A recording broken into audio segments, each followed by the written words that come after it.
الحمد للہ وحدہ والصلاة والسلام علی من لا نبی بعدہ وعلی آلہ واصحابہ اجمعین۔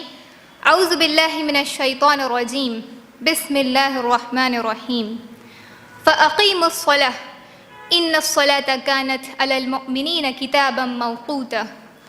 رب اشرح لی صدری ویسر لی امری واحلل عقدۃ من لسانی یفقہوا قولی۔ اما بعد، میں آپ تمام کا استقبال اسلامی طریقے سے کرتی ہوں۔ السلام علیکم ورحمۃ اللہ وبرکاتہ، جس کے معنی ہیں آپ تمام پر اللہ سبحانہ و تعالیٰ کی سلامتی، رحمتیں اور برکتیں نازل ہوں۔ انشاءاللہ آج میں آپ تمام کے سامنے نماز کا مکمل طریقہ قرآن اور حدیث کے دلائل کے ساتھ پیش کروں گی۔ میری بہنوں، اللہ رب العالمین نے قرآن مجید میں سورہ نساء سورہ نمبر 3 آیت نمبر 103 میں فرماتے ہیں، نماز کو قائم کرو، یقیناً نماز تم پر مقررہ وقتوں پر فرض کی گئی ہے۔ تو میری بہنوں، اس آیت سے یہ بات واضح ہے اور ہم تمام یہ بات جانتے ہیں کہ نماز ہر مسلمان پر فرض ہے، اور نماز اسلام کا دوسرا رکن ہے، اور نماز حقوق اللہ میں سے ہے، یعنی کہ اللہ کے حق میں سے ہے۔ تو میری بہنوں، ہمیں نماز کس طرح ادا کرنا چاہیے؟ بخاری کی روایت، نبی صلی اللہ علیہ وسلم فرماتے ہیں، سلو کما رأیتمونی اصلی، یعنی تم اس طرح نماز پڑھو جس طرح مجھے ادا کرتے ہوئے دیکھتے ہو۔ یعنی ہمیں نماز کس طرح پڑھنا ہے، انشاءاللہ وہی میں طریقہ آپ کے سامنے بیان کروں گی۔ ہماری نماز کس طرح ہونی چاہیے، جس طرح نبی صلی اللہ علیہ وسلم کی حدیث ہے کہ ہمیں نماز کس کے مطابق پڑھنا ہے، کس کے طریقے کے مطابق پڑھنا ہے، جس طرح اللہ رب العالمین نے نبی صلی اللہ علیہ وسلم کو پڑھنے کا حکم دیا، نبی نے پڑھا اور صحابہ نے پڑھا۔ اس طریقے کی ہماری نماز ہمیں پڑھنی چاہیے، کیونکہ نماز اللہ کے حق میں سے ہے۔ یعنی ہماری نماز اسی طرح ہونا ہے جس طرح اللہ کو پسند ہو، جس طرح اللہ کو قبول ہو، وہی نماز، وہی طریقے پہ ہماری نماز ہونی چاہیے۔ اگر اللہ نہ کرے اگر ہماری نماز اس طریقے کی نہ ہوگی تو پھر ہم دنیا اور آخرت میں خسارہ اٹھانے والوں میں سے، یعنی کہ نقصان اٹھانے والوں میں سے ہو جائیں گے۔ تو یہ بات ہمیں واضح ہونی چاہیے، یہ بات ہمیں اچھی طرح سے دھیان میں بٹھا لینا ہے کہ ہماری نماز اللہ کے حکم کے مطابق، یعنی کہ اللہ نے جس طرح پڑھنے کا حکم دیا اور نبی صلی اللہ علیہ وسلم نے پڑھا اور صحابہ نے پڑھا، اس طریقے کی ہماری نماز ہونی چاہیے۔ اگر اس طریقے کی نہیں ہوگی تو پھر وہ اللہ کو قبول نہیں ہوگی۔ تو یہ ایک بہت اہم بات ہے میری بہنوں، اس بات کو غور کریں کہ ہماری نماز کس طرح ہونی چاہیے۔ ایک مثال کے ذریعے میں آپ تمام کے سامنے سمجھانا چاہتی ہوں۔ مثال کے طور پر ہم اکثر کیا کرتے ہیں، بچوں کو بازار بھیجاتے ہیں، ہے نا؟ ہم بچوں کو بازار بھیجاتے ہیں سامان لانے کے لیے۔ اگر بچہ، میری بہنوں، اگر بچہ جو سامان ہم اسے لانے کے لیے بولے وہ سامان تو لے کر نہیں آیا بلکہ کچھ اور سامان ہی لے کر آیا، تو آپ کیا بولتے؟ بہت اچھا کرے بیٹے، جو میں نہیں بولی وہی لے کر آئے، لاؤ بلکہ لے لیتے؟ ہرگز نہیں۔ ہم کیا کرتے؟ اس بچے کو ڈانٹتے اور بولتے کہ جو ہم بولے تھے وہ لے کر آؤ، بلکہ دوبارہ بھیجاتے اور وہ سامان منگواتے۔ میری بہنوں، مجھے بتائیں، کیا ہمیں دوبارہ موقع ملے گا؟ یہ تو دنیا ہے، یہاں پر سیکنڈ چانس اور دوبارہ موقع مل سکتا، لیکن یوم آخرت کے دن کیا ہمیں دوبارہ موقع ملے گا؟ اللہ نہ کرے اگر ہماری نمازیں اللہ کے حکم کے مطابق نہیں ہوگی تو کیا ہمیں دوبارہ موقع ملے گا کہ تم جاؤ اور دوبارہ سے نماز مکمل طور پر، درست طور پر پڑھ کر آؤ؟ ہرگز نہیں ملے گا۔ تو یہی وقت ہے میری بہنوں، ہمیں ہمارے اعمال کو، ہماری نمازوں کو، ہماری عبادتوں کو درست کرنا ہے۔ کیسے درست کرنا ہے؟ کیسے ہونے چاہیے ہمارے اعمال اور ہماری عبادتیں؟ جس طرح اللہ کو پسند ہو، جس طرح اللہ نے حکم دیا کرنے کا، اللہ نے حکم دیا پڑھنے کا، نبی نے پڑھا اور صحابہ نے پڑھا، اس طریقے کا ہمارا ہر عمل ہونا چاہیے، اس طریقے پر بھی ہماری نماز ہونی چاہیے۔ تو میری بہنوں، چلیے اب نماز کے طریقے کی طرف چلتے ہیں. جیسے کہ نماز کا وقت ہو گیا, ہم تمام جانتے ہیں 5 وقت ہمیں نماز پڑھنا ہے, فرض نماز 5 وقت ہم پر فرض کی گئی ہے نماز. تو نماز کا وقت ہو گیا اور ہم کیا کرتے ہیں, نماز کے لیے وضو سے فارغ ہو گئے, یعنی کہ وضو کر لیا, اس کے بعد ہم قبلہ رخ ہو گئے. تو سب سے پہلے نماز کی شروعات تکبیر تحریمہ سے ہوتی ہے. ابو داؤد کی روایت ہے, نعمان بن بشیر رضی اللہ عنہ کہتے ہیں, جب ہم نماز کے لیے کھڑے ہوتے تو رسول صلی اللہ علیہ وسلم ہماری صفیں درست فرماتے, پھر اللہ اکبر کہہ کر نماز کو شروع کرتے. یعنی نماز کی ابتدا کس سے ہو رہی ہے؟ تکبیر تحریمہ سے. اللہ اکبر کہہ کر ہمیں نماز کو شروع کرنا ہے. اس کے بعد اسی طرح ایک اور روایت بخاری اور مسلم کی ہے. عبداللہ بن عمر رضی اللہ عنہ فرماتے ہیں, میں نے نبی صلی اللہ علیہ وسلم کو دیکھا, آپ نے نماز کی پہلی تکبیر کہی اور اپنے دونوں ہاتھ کاندھوں تک اٹھائے, اور کچھ روایتوں میں کانوں تک بھی روایت ہے. تو ہمیں تکبیر تحریمہ, پہلی تکبیر اپنی نماز کی شروعات کس طریقے سے کرنا ہے؟ تکبیر تحریمہ سے کرنا ہے, یعنی کہ اللہ اکبر کہہ کر نماز کی ابتدا کرنا ہے, نماز کو شروع کرنا ہے. ابو داؤد اور ترمذی کی روایت, ہاتھ اٹھاتے وقت انگلیاں کشادہ اور کھلی رکھیں. یعنی جیسے ہی ہم نماز کے لیے کھڑے ہو گئے, تکبیر تحریمہ کہنا, یعنی کہ اللہ اکبر کہتے ہوئے ہمارے ہاتھوں کو کاندھوں تک اٹھانا ہے. اور ہمارے انگلیاں اور ہمارے ہاتھ کیسے ہونے چاہیے؟ انگلیوں کے درمیان ہلکا سا گیپ ہونا. ایسا نہیں کہ آپ مکمل طور پر اس طریقے سے پھیلا دے رہے اور یا اس طریقے سے ملا دے رہے, اس طریقے سے نہیں کرنا ہے. ابو داؤد اور ترمذی کی روایت ہے کہ انگلیاں کشادہ اور کھلی ہوں, یعنی کہ اس میں ہلکا سا بیچ میں گیپ ہونا چاہیے. تو ہاتھ ہمارے, اور ہمارے ہاتھوں کی جو فیسنگ ہو وہ کس سائڈ ہو؟ قبلہ رخ ہو, یعنی کہ ان کا رخ, ہمارے ہاتھوں کا رخ بھی قبلہ رخ ہونا چاہیے. تو ہاتھ ہمیں کاندھوں تک اٹھانا ہے, کاندھوں تک, اور انگلیوں میں ہلکا سا گیپ رکھنا ہے. اللہ اکبر کہہ کر ہاتھ کو اٹھانا ہے. اکثر لوگ کیا کرتے, ہاتھ ادھر یوں اٹھاتے, خالی نیچے بتاتے اپنے ہاتھ, نہیں, جبکہ ہمیں اپنے ہاتھوں کو قبلہ رخ کی طرف کرنا ہے. یا نہیں تو اس طریقے سے کرتے.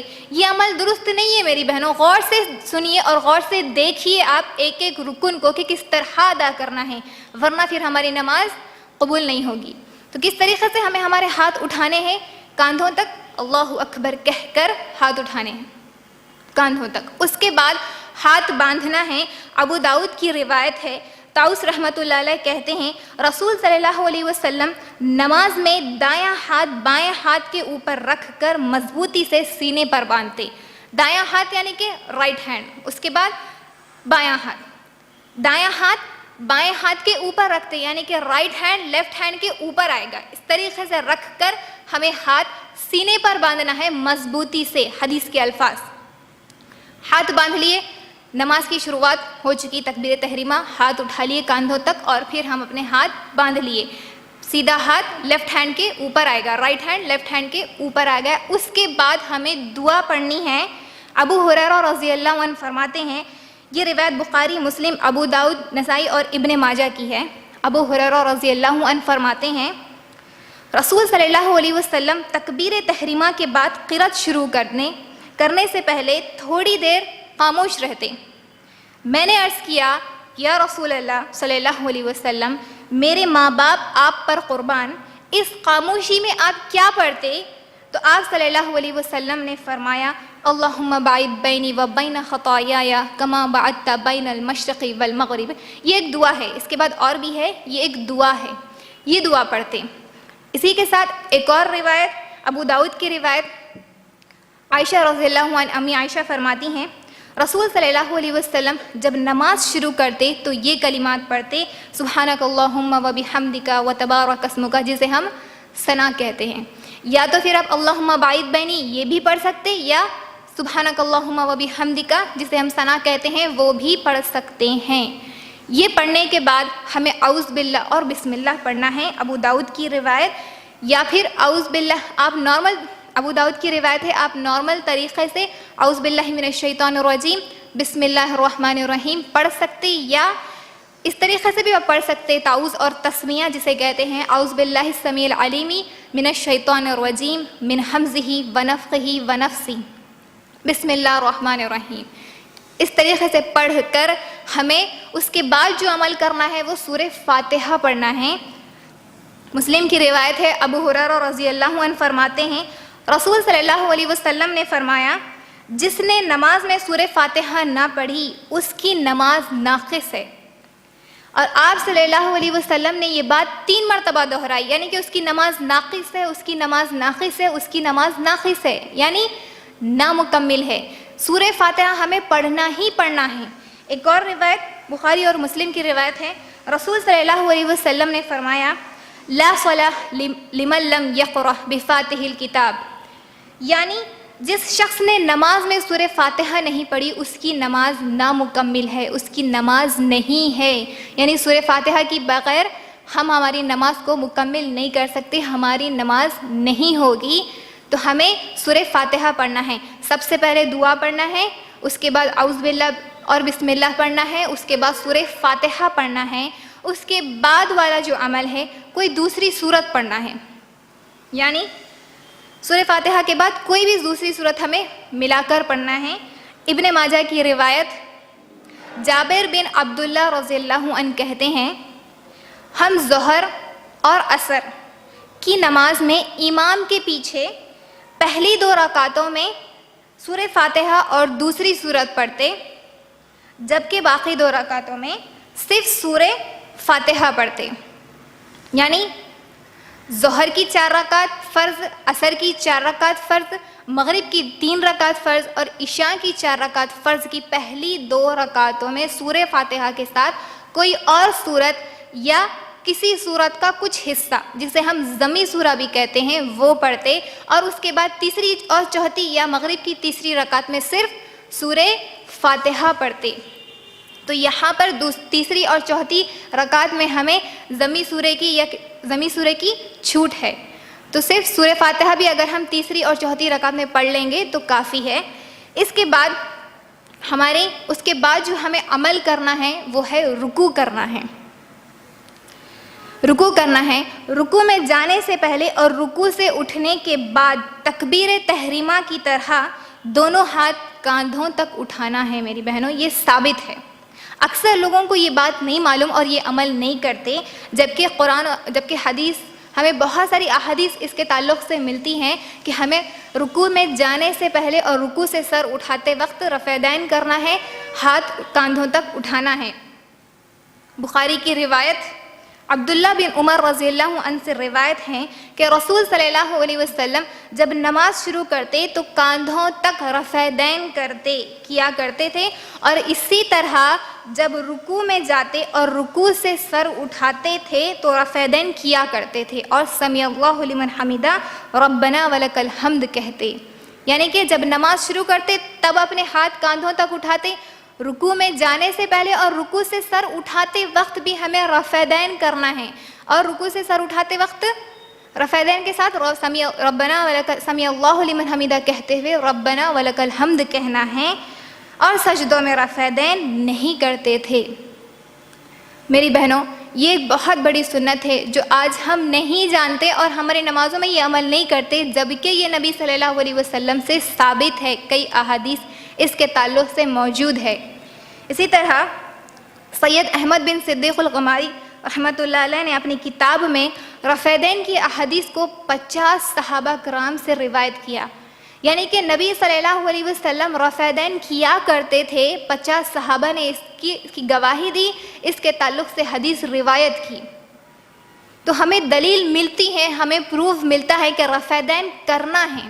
اور اکثر لوگ بتاتے ہیں کہ کچھ وجوہات کی وجہ سے، کچھ چیزوں کی وجہ سے نبی صلی اللہ علیہ وسلم رفع دین کیا کرتے تھے اور اس کے بعد پھر چھوڑ دیے، جبکہ یہ درست نہیں ہے.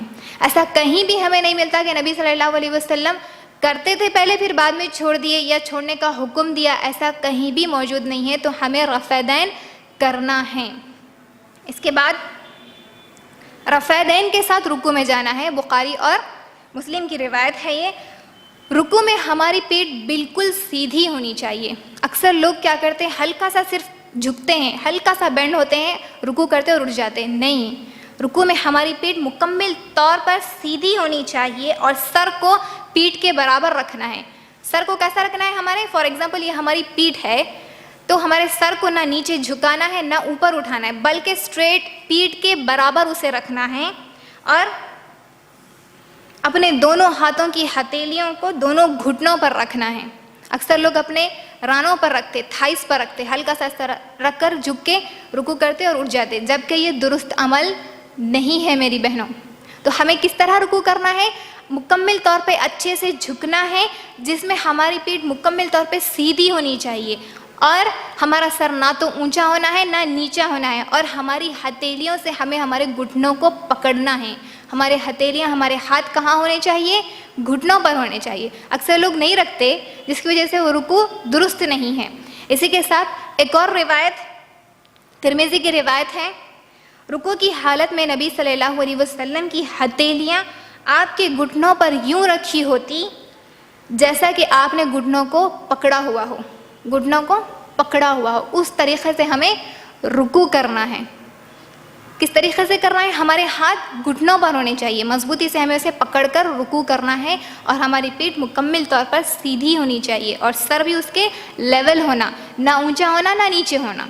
یہ رکوع کرنے کا صحیح طریقہ ہے. اس کے بعد رکوع میں ہمیں دعا کرنا ہے, دعا پڑھنا ہے, تسبیح پڑھنا ہے, جو کہ ابو داؤد اور ابن ماجہ کی روایت ہے.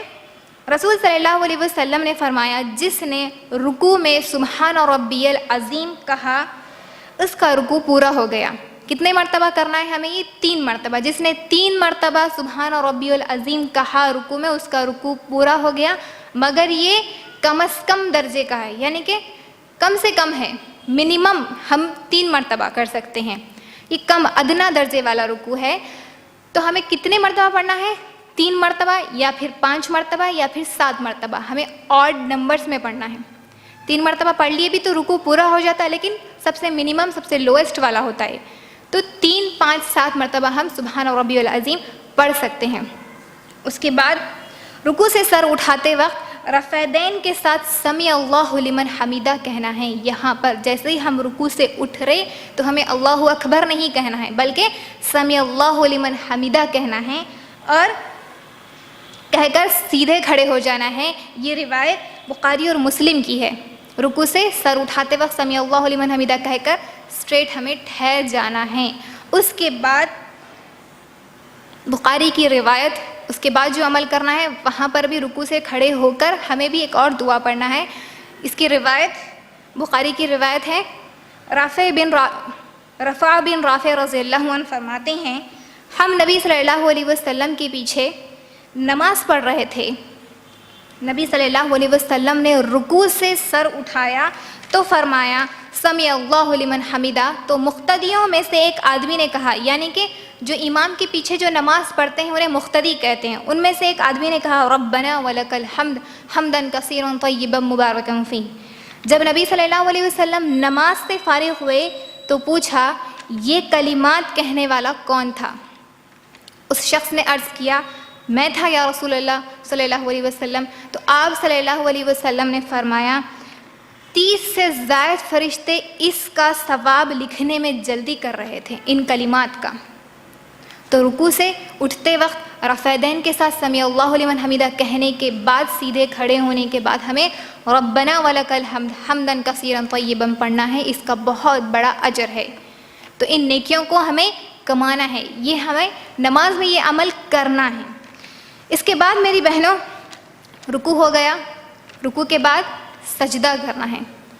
میری بہنوں سجدہ 7 اعضاء پر کرنا ہے. کتنے اعضاء پر؟ 7 اعضاء پر کرنا ہے.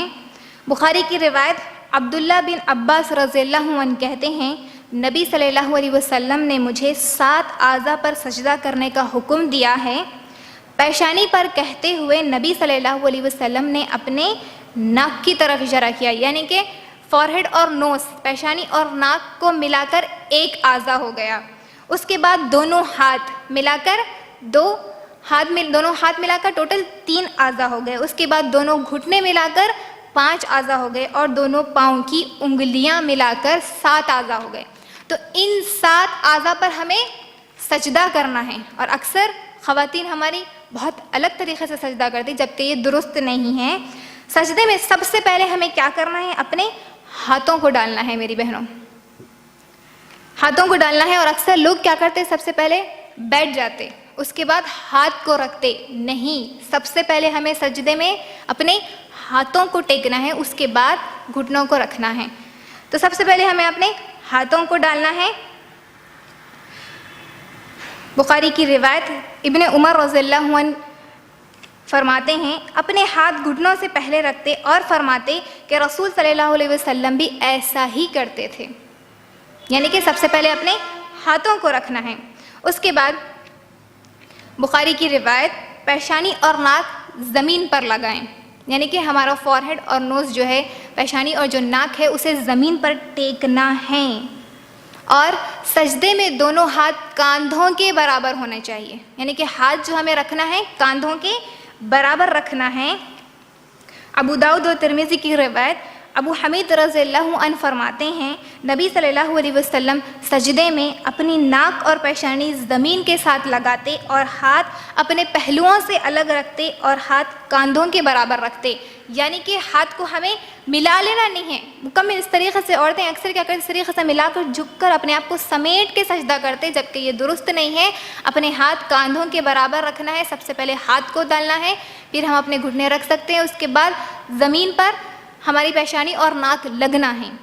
اس طریقے سے ہمیں سجدہ کرنا ہے، اور کچھ روایت میں کانوں کے برابر بھی کرنا درست ہے۔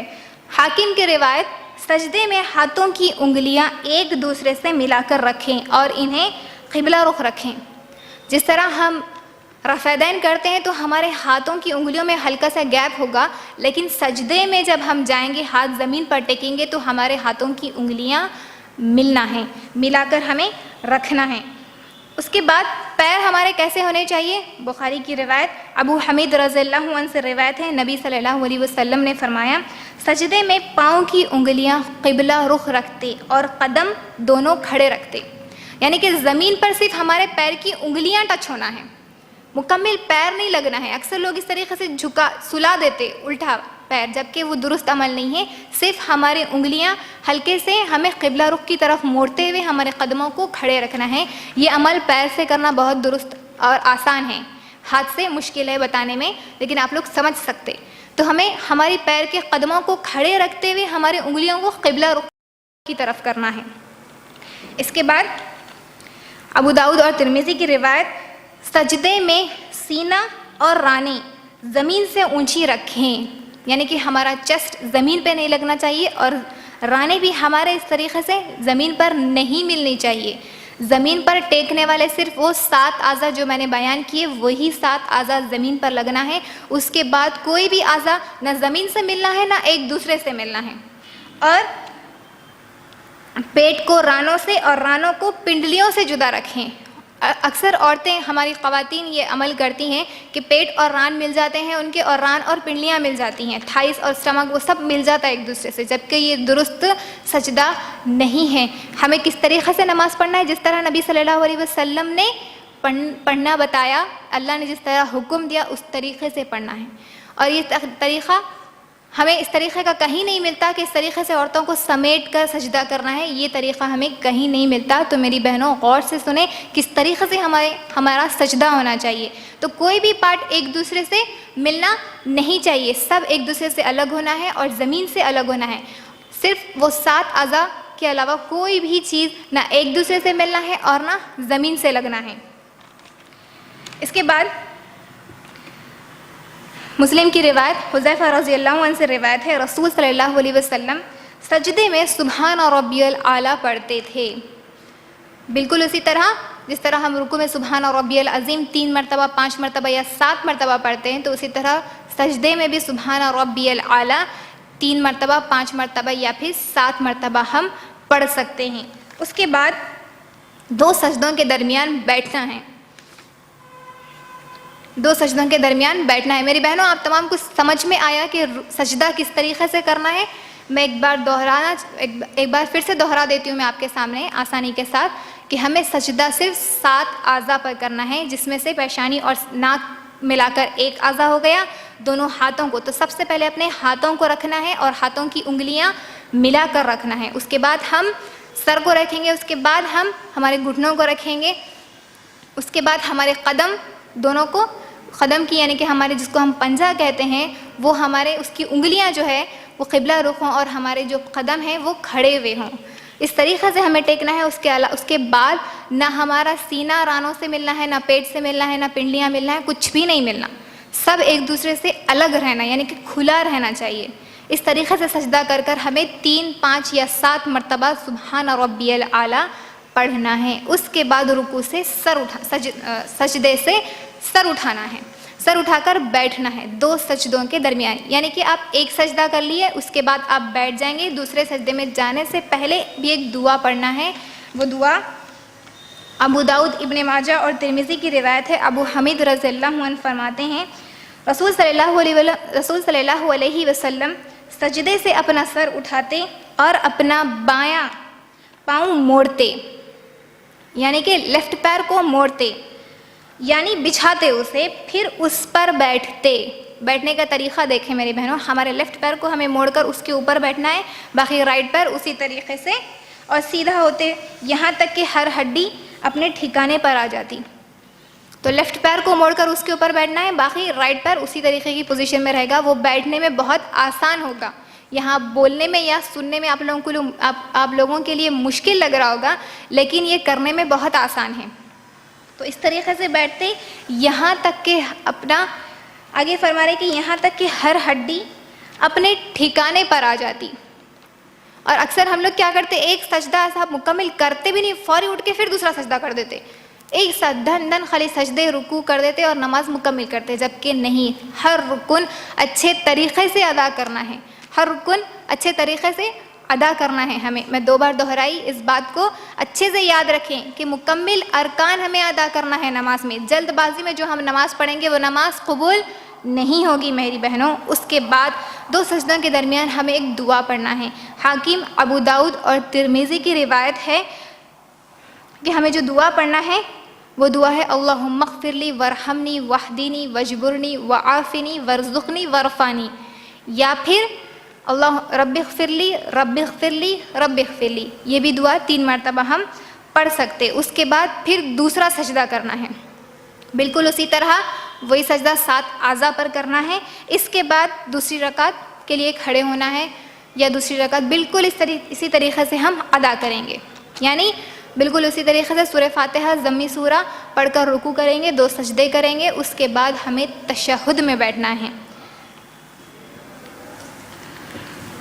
تشہد میں بیٹھنے کے لیے سب سے پہلے جو ہمیں کرنا ہے، بایاں پاؤں بچھا کر، بخاری کی روایت ہے، بایاں پاؤں بچھا کر اس پر بیٹھ جائیں اور دایاں پاؤں کھڑا رکھیں. یعنی کہ لیفٹ پیر بچھا کر اس پر بیٹھ جائیں اور رائٹ پیر کھڑا رکھیں. یعنی کہ جس طرح ہم 2 سجدوں کے درمیان جس طرح بیٹھتے ہیں اسی طریقے سے پہلے تشہد میں ہمیں بیٹھنا ہے، اسی طریقے سے تشہد میں بیٹھنا ہے. اور دعا فرماتے تو اپنا دایاں ہاتھ، اور پھر اس طریقے سے بیٹھ کر ہمیں کیا کرنا ہے، تشہد میں بیٹھنا ہے.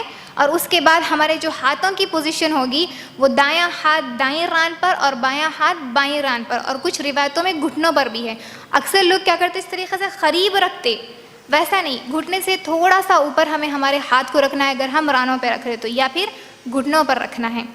مسلم کی روایت ہے، آگے ایک اور روایت عبداللہ بن زبیر رضی اللہ عنہ سے روایت ہے، رسول صلی اللہ علیہ وسلم جب نماز میں تشہد کے لیے بیٹھتے اور دعا فرماتے تو اپنا دایاں ہاتھ دائیں اور بایاں ہاتھ بائیں ران پر رکھتے، اور کچھ حدیثوں میں گھٹنوں پر بھی، جس طرح میں نے بیان کیا. اس کے بعد جو اب ہم بیٹھ گئے، پیروں کی پوزیشن بھی ہمیں معلوم ہوگی اور ہاتھوں کی پوزیشن بھی ہمیں معلوم ہوگی. اس کے بعد ہمیں تشہد پڑھنا ہے. بخاری اور مسلم کی روایت عبداللہ بن مسعود رضی اللہ عنہ سے روایت ہے، رسول صلی اللہ علیہ وسلم نے فرمایا پس جب تم نماز میں قاعدے کے لیے بیٹھو، یعنی کہ تشہد کے لیے بیٹھو جسے قاعدہ بھی کہتے ہیں، تو پڑھو التحیات للہ والصلوات، جو ہم تمام جانتے ہیں، ہمیں وہ پڑھنا ہے. اس کے بعد تشہد میں انگلی کو اٹھانا میری بہنوں رسول صلی اللہ علیہ وسلم کی بہت بابرکت اور عظیم عظمت والی سنت ہے، جو آج ہم لا علمی کی وجہ سے ہمیں معلوم ہی نہیں، علم نہیں ہے کہ یہ ایک سنت ہے نبی صلی اللہ علیہ وسلم کی، اور ہم کرتے نہیں. کئی ایسی چیزیں ہیں جو ہمیں معلوم نہیں، بس جو نسلی طور پہ جو چیزیں چلتی ہوئی آ رہی بس اسی کے اوپر ہم عمل کر رہے ہیں، جبکہ انگلی کا اشارہ کرنا نبی صلی اللہ علیہ وسلم کی سنت سے ثابت ہے میری بہنوں۔ مسلم کی روایت میں آپ تمام کے سامنے بیان کرنا چاہتی ہوں۔ عبداللہ بن زبیر رضی اللہ عنہ سے روایت ہے، وہ بیان کرتے ہیں کہ رسول صلی اللہ علیہ وسلم جب نماز میں تشہد پڑھنے کے لیے بیٹھتے تو اپنا دایاں ہاتھ دائیں اور بایاں ہاتھ بائیں ران پر رکھتے اور شہادت کی انگلی کے ساتھ اشارہ کرتے۔ اس انگلی کو شہادت کہتے ہیں نا، شہادت کی انگلی کے ساتھ اشارہ کرتے اور اپنا انگوٹھا اپنی درمیانی انگلی پر رکھتے۔ درمیانی انگلی یعنی کہ مڈل فنگر، اپنا انگوٹھا اپنی درمیانی انگلی پر رکھتے اور اپنی دائیں ہاتھ کی تمام انگلیوں کو بند کر لیتے، یعنی کہ رائٹ ہینڈ کی باقی سب کو بند کر لیں گے، اس شہادت کی انگلی سے اشارہ کریں گے اور ہمارا جو انگوٹھا ہے وہ درمیانی انگلی پر ہوگا، اسے حلقہ بھی کہتے ہیں۔ اس طریقے سے ہمیں، اور دونوں کا رخ قبلہ رخ بھی ہونا چاہیے، اس طریقے سے ہمیں حلقہ بناتے ہوئے اشارہ کرنا ہے، اور لیفٹ ہینڈ کی انگلیاں اس طریقے سے ہم نارمل رکھیں گے، اس کے بھی ہاتھ کہیں فنگرز موڑ کے رکھیں گے نہیں، صرف رائٹ ہینڈ کی موڑنا ہے، لیفٹ ہینڈ اسی طریقے سے ہمیں رکھنا ہے، اور انگلیاں کس طرف ہوں گی؟ قبلہ رخ ہوں گی۔ اسی طرح ایک اور روایت ابو داؤد اور ابن حبان کی، وائل بن حجر رضی اللہ عنہ فرماتے ہیں رسول صلی اللہ علیہ وسلم دوسرے سجدے سے اٹھ کر قاعدے میں بیٹھتے، دو انگلیوں کو بند کیا، انگوٹھے اور درمیان کی بڑی انگلی سے حلقہ بنایا، جو میں نے آپ کے سامنے بیان کیا، درمیانی انگلی پر رکھ کر دو انگلیوں سے حلقہ بنایا، ان دونوں سے حلقہ بنایا اور شہادت کی انگلی سے اشارہ کرتے اور فرماتے، رسول صلی اللہ علیہ وسلم نے بھی انگلی اٹھائی اور اسی طرح ہلاتے تھے۔ آیا سمجھ میں میری بہنوں؟ کافی ساری دلائل میں بیان کر رہی ہوں جس سے آپ لوگوں کو سمجھنے میں مشکل ہو رہی ہوگی، لیکن میں ایک اور دفعہ آپ کو آسانی سے سمجھا دیتی ہوں۔ جیسے ہی ہم تشہد میں بیٹھ گئے، بیٹھنے کا طریقہ دو سجدوں کے درمیان جس طرح ہمیں بیٹھنا ہے، یعنی کہ ہمارے لیفٹ پیر کو موڑ کر اس کے اوپر بیٹھنا ہے اور رائٹ پیر کو اسی طرح کھڑا رکھنا ہے، یعنی کہ قدم کو بھی کھڑا رکھنا ہے، اسے سلا لینا نہیں ہے۔ اس کے بعد بیٹھ گئے، بیٹھنے کے بعد ہمارے دونوں ہاتھ کس طرح ہونے چاہیے؟ سیدھا ہاتھ سیدھی ران پر اور الٹا ہاتھ یا بایاں ہاتھ بائیں ران پر رکھنا ہے یا پھر گھٹنوں پر رکھنا ہے۔ اس کے بعد ہماری انگلیاں کس طریقے سے ہونی چاہیے؟ مکمل تمام انگلیاں بند ہونی چاہیے اور درمیانی انگلی پر ہمارا انگوٹھا ہونا چاہیے، اور اسے شہادت کی انگلی کرتے ہیں۔ جیسے ہی ہم التحیات شروع کرتے ہیں تو اس کے ساتھ ہمیں اشارہ کرنا ہے، اور دونوں انگلیوں کے جو ہمارے رخ ہوں گے وہ قبلہ رخ ہوں گے، انگوٹھے کے اور ہماری شہادت کی انگلی کے۔ اس طریقے سے ہمیں تشہد میں بیٹھ کر یہ عمل کرنا ہے۔ میں نے آپ کے سامنے حدیث بیان کی کہ نبی صلی اللہ علیہ وسلم یہ عمل کیا کرتے تھے، تو اس طریقے سے اشارہ کرنا ہے ہمیں جیسے ہی ہم تشہد میں بیٹھے اور التحیات شروع کریں۔ تو آگے آپ تمام کو سمجھ میں بہت آسانی سے الحمدللہ۔ اس کے بعد جو ہمیں کرنا ہے، تشہد ہم التحیات پڑھ لیے، اس کے بعد ہمیں درود پڑھنا ہے۔ تو میری بہنوں، نسائی کی روایت ہے، سیدنا جابر رضی اللہ عنہ سے روایت، وہ بیان کرتے ہیں کہ بے شک رسول صلی اللہ علیہ وسلم اپنی نماز میں تشہد کے بعد درود پڑھا کرتے تھے، تشہد کے بعد درود پڑھا کرتے تھے، یعنی کہ اس سے ثابت ہے کہ تشہد کے بعد ہمیں درود پڑھنا ہے۔ ایک اور روایت عبد الرحمن، بخاری کی روایت ہے، عبد الرحمن بن ابو لیلہ رضی اللہ عنہ سے روایت ہے کہ وہ بیان کرتے ہیں کہ ہم نے پوچھا یا رسول صلی اللہ علیہ وسلم، ہم آپ پر اور اہل بیت پر کس طرح درود بھیجیں؟ جی، تو آپ صلی اللہ علیہ وسلم نے فرمایا، کہو یا اللہ محمد صلی اللہ علیہ وسلم اور آل محمد صلی اللہ علیہ وسلم پر رحمت بھیج، اسی طرح جس طرح تو نے ابراہیم علیہ السلام اور آل ابراہیم علیہ السلام پر رحمت بھیجی، تعریف اور بزرگی تیرے ہی لیے ہے، یا اللہ محمد صلی اللہ علیہ وسلم پر اور آل محمد صلی اللہ علیہ وسلم پر اسی طرح برکت نازل فرما جس طرح تو نے ابراہیم علیہ السلام اور آل ابراہیم علیہ السلام پر برکت نازل فرمائی، تعریف اور بزرگی تیرے ہی لیے ہے۔ دو حدیثیں میں نے آپ کے سامنے بیان کی کہ التحیات کے بعد ہمیں درود پڑھنا ہے، اور یہ درود پڑھنا ہے جسے ہم درود ابراہیم بھی کہتے ہیں، یہ درود پڑھنا ہے۔ اس کے بعد درود کے بعد جو عمل ہمیں کرنا ہے وہ دعا پڑھنا ہے۔ بخاری اور مسلم کی روایت ہے، عائشہ رضی اللہ عنہ فرماتی ہیں رسول صلی اللہ علیہ وسلم نماز میں تشہد اور درود کے بعد یہ دعا پڑھتے. کون سی دعا؟ اللہم انی اعوذ بک من عذاب القبر واعوذ بک من فتنۃ المسیح الدجال واعوذ بک من فتنۃ المحیا والممات اللہم انی اعوذ بک من المأثم والمغرم. یہ دعا پڑھتے. ایک اور بخاری اور مسلم کی روایت ہے، ابو بکر صدیق رضی اللہ عنہ سے روایت ہے، وہ فرماتے ہیں کہ انہوں نے رسول صلی اللہ علیہ وسلم سے عرض کیا مجھے کوئی ایسی دعا سکھلائیں جو میں اپنی نماز میں پڑھوں.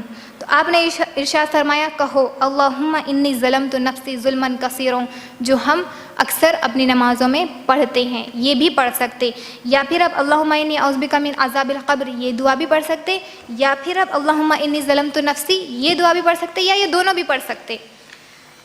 اس کے بعد یہ دعا کے بعد جو ہمیں عمل کرنا ہے وہ ہے سلام پھرنا ہے. ابو داؤد، ترمذی اور ابن حبان کی روایت ہے، عبداللہ بن مسعود رضی اللہ عنہ سے روایت ہے، وہ بیان کرتے ہیں کہ رسول صلی اللہ علیہ وسلم اپنی دائیں طرف یعنی کہ رائٹ سائڈ سلام پھیرتے تو کہتے السلام علیکم ورحمۃ اللہ، اس طریقے سے. اس کے بعد پھر لیفٹ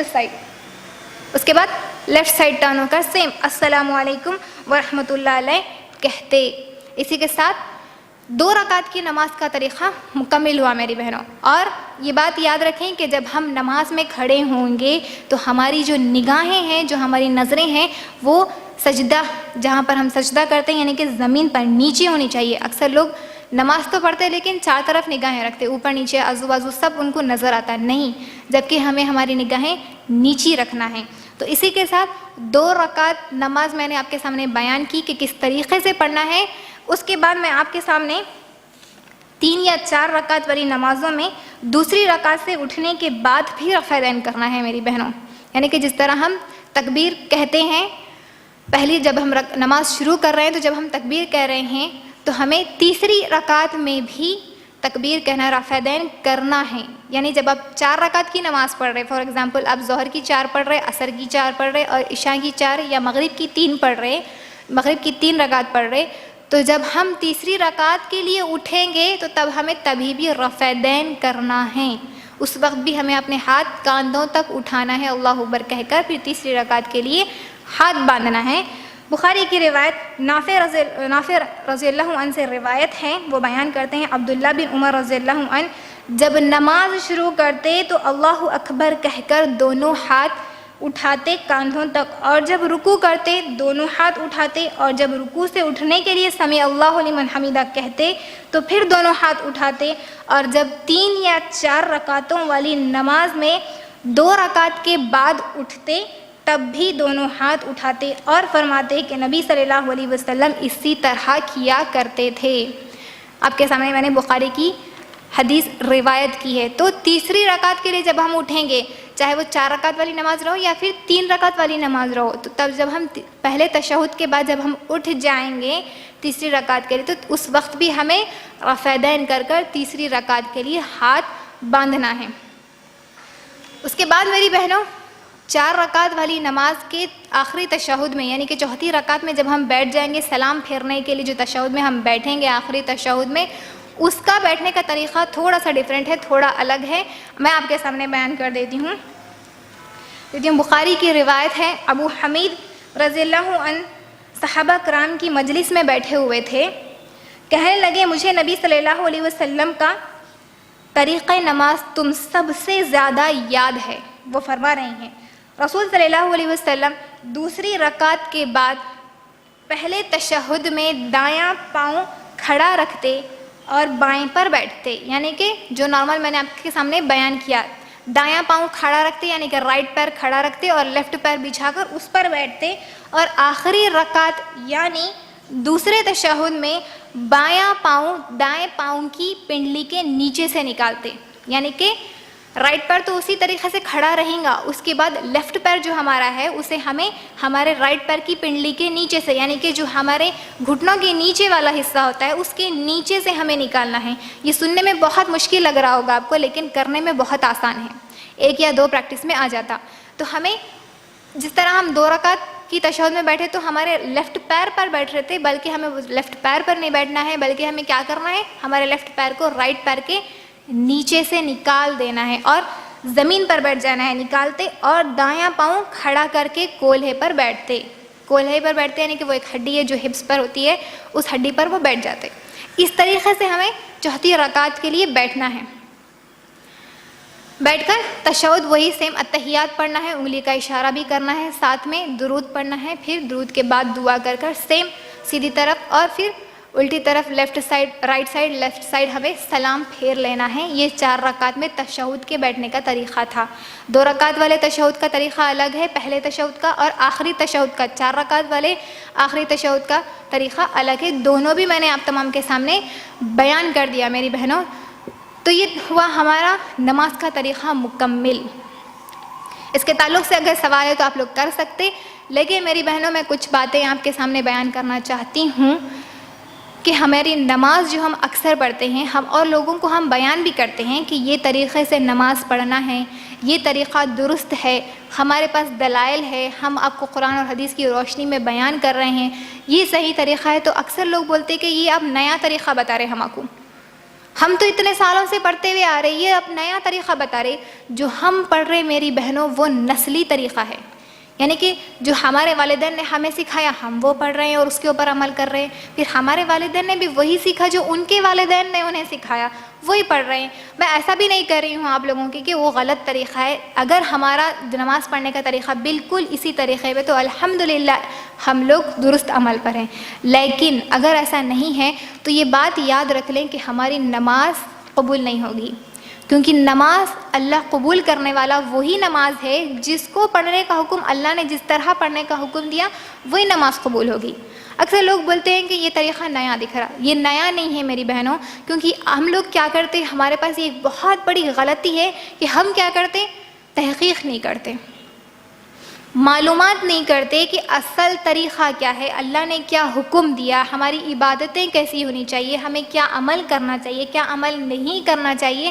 ہم اس کی تحقیق نہیں کرتے، اس کی معلومات نہیں کرتے، اس کے تعلق سے سرچ نہیں کرتے، بس جو چلتے ہوئے آ رہا، جو چیزیں ہمیں بچپن میں سکھا دی گئی، جو رسم و رواج، جو طریقے، جو عبادات، ٹھیک ہے، جو عید، جو کچھ بھی ہمیں سکھا دیا گیا بس وہی اس کے اوپر ہم اسی کو سچ مانتے ہوئے عمل کر رہے ہیں، جبکہ ہم تحقیق نہیں کر رہے۔ میری بہنوں مجھے بتائیں کہ ہم دنیا کی ایک چھوٹی سی چیز کے تعلق بھی اگر ہمیں کچھ لینا ہے، دنیا کی ایک چھوٹی سی چیز بھی ہمیں لینا ہے تو کیا ہم اس کے تعلق سے معلومات حاصل نہیں کرتے، اس کے تعلق سے ہم ریسرچ نہیں کرتے، اس کے تعلق سے ہم تحقیق نہیں کرتے، ساری ڈیٹیلز پہلے معلوم کر لیتے، اس کے بعد وہ چیز ہم لیتے، ہے نا؟ پھر ہم اسلام کے معاملے میں ایسا کیوں نہیں کرتے میری بہنوں؟ کیوں ہم قرآن اور حدیث کو نہیں پڑھتے؟ کیوں ہم قرآن اور حدیث کا علم حاصل نہیں کرتے؟ کیوں ہم اس کے تعلق سے تحقیق نہیں کرتے؟ ہمیں کرنا ہے میری بہنوں، یہ بات یاد رکھیں۔ جو طریقہ میں نے آپ کے سامنے بیان کیا یہ مکمل طور پر دلائل کے ساتھ میں نے بیان کیا ہے، تو اس کے اوپر عمل کرنا ہے، ورنہ اگر ہماری نماز کا طریقہ درست نہیں ہوگا تو پھر دنیا اور آخرت میں اور دنیا میں دونوں میں بھی ہم نقصان اٹھانے والوں میں سے ہو جائیں گے۔ اللہ ہماری ان نمازوں کو قبول ہی نہیں کرے گا، اور اللہ نہ کرے نعوذ باللہ اگر ہماری نمازیں قبول نہیں ہوگی تو پھر کیا ہوگا ہمارا عالم؟ کیا ہمیں دوبارہ چانس ملے گا؟ ہرگز نہیں ملے گا۔ تو جو بھی کرنا ہے ہمیں اسی وقت ابھی کرنا ہے، اپنے اعمال کو درست کرنا ہے، جس کے لیے ہمیں معلومات حاصل کرنا ہے، جس کے لیے ہمیں قرآن اور حدیث کی تعلیمات حاصل کرنا ہے، علم حاصل کرنا ہے، تحقیق کرنا ہے، سرچ کرنا ہے، اس کے بعد ہمارے لیے اعمال میں آسانی بھی ہوگی۔ اسی کے ساتھ اللہ سے دعا ہے کہ اللہ ہم تمام کو دین کا صحیح علم عطا کرے، اس کے اوپر عمل کی توفیق دے، اور ہمارے اعمال کو، ہماری نمازوں کو، ہماری عبادتوں کو، ہماری دعاؤں کو اللہ قبول فرمائے۔ اسی کے ساتھ میں اپنی تقریر کو ختم کرتی ہوں۔ وآخر الدعوانا الحمدللہ رب العالمین۔